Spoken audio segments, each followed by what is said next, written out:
change it, you didn't tell me you change it. Why you change it behind my back?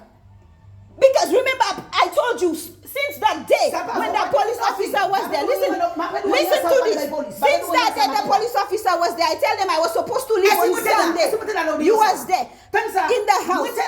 I said since I was supposed to leave on Sunday, but because all of this confusion is going in my father's house, I will change my ticket and make sure everything is resolved. So yesterday when we was talking, I told you, Auntie, I changed my ticket. I don't know when I going back. And what I tell you, I tell you change the ticket and you never tell me. You didn't. But I was telling you then. But you know what you tell me? Oh, because I changed my ticket, you don't want people to come here looking for your trouble. Nobody come here. I don't bring anybody in there. I asked you if you had a problem with Shanta. You tell me no. I never have a problem with Shanta. So if you don't want her to come there, I will tell her I never said that. Don't bring Shanta in. But I'm just saying, I don't bring anybody here. Nobody come here looking for confusion. Did I tell you bringing somebody there? I tell you, I only hope it's not for trouble. You extend your ticket. No, because I tell you, I have to do videos, I have to get my website set up, I have to give birth to my ministry. Didn't I tell you that? But did I bring trouble here? I haven't seen it as yet. Exactly, but why are you disturbing my worship? Because and this morning I told you not to do it. Not too well. You keeping noise. I don't understand. You have to. Well, that is not noise. She's supposed to join me. As a matter of fact, she's supposed to say, let's pray together, let's join together, because she want me to accept her as my family, to be in my own father's house. I wasn't prayed there in days, although when I prayed quietly. Is when I worship, I lift up my voice to worship the Lord with a mighty voice. When you're doing that, my girl, you have to do that. No, my dear, when it comes to me and my worship, nobody, not the government, not the devil in hell will stop that. I'm not accustomed with that. Well, Auntie, I apologize if you're not accustomed with it, but that is my nature. Let me tell you, Mapia's musician, but if I tell you, I have over 100 songs because the Lord have given me a voice to glorify Him. You just have to tell me, Auntie, okay, I will bring down the voice. No, I tell you not to disturb my worship, and I tell you close the door. Look, he already take the measurement. I tell you, will keep noise. So I tell you, close the door. You close the door, and I was in my room. Coming out. It's still coming out, but Auntie, you see how big the house is. Somebody can be in the kitchen and you wouldn't even hear anything.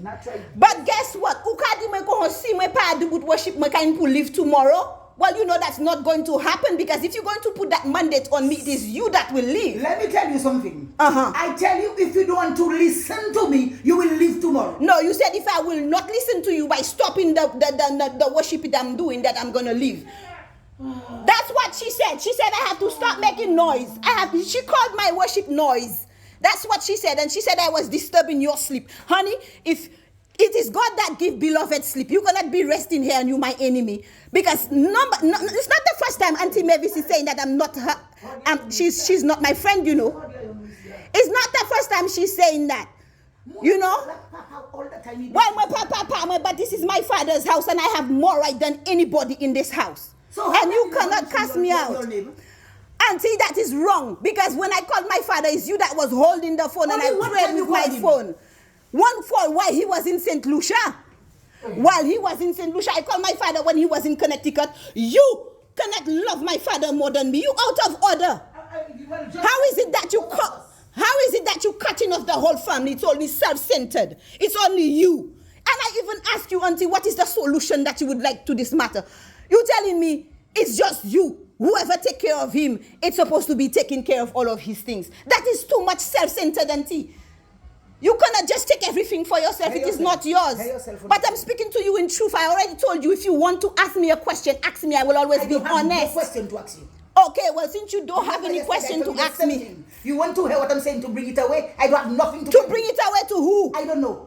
The same people that was fooling your head in the cemetery. Okay, well, I'm telling you this, Auntie, because of the way you've been, the way you're dealing unkindly with me right now. It is not my nature. Because I just, you know, I am a very loving person. I am a very peaceful person. You cannot tell me stop my worship. That is not going to happen. I told you it is the Sabbath day. The only thing that's supposed to be happening on the Sabbath day is to fear God and to give Him glory.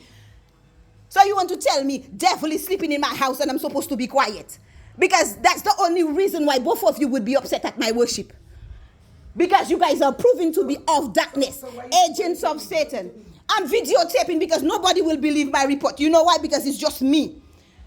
I've listened to Auntie Mavis, took your side. I've listened to Karen. I've listened to Dole. All of them is for you. If you call the police there and you tell them anything, they will believe you. But guess what? I have a faithful witness on my side, God. You see, my worship, it cannot be stopped. And in this house, I will set it on fire by praising and worshiping God. And every devil in this house will flee.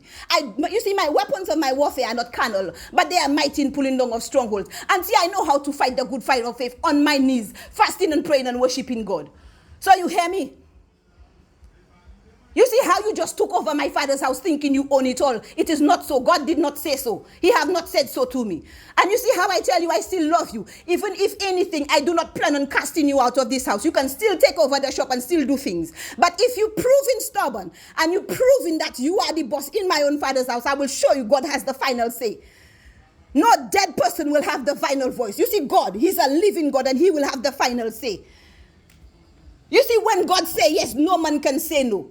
And I know that because I love God and I love his people, if I can feed strangers, take care of the homeless, the poor, how much more would I do my own family, those that love God and don't deal kindly?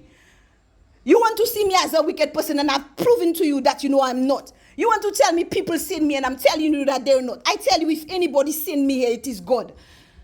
And because I'm in God, I have to either bring my people together in peace, where we would live in one accord. But for some reason, that is not what you want. It is Lorna. That's all I'm hearing. Everybody that is around you is Lorna. And it's not right. God has the final say. God has the final say.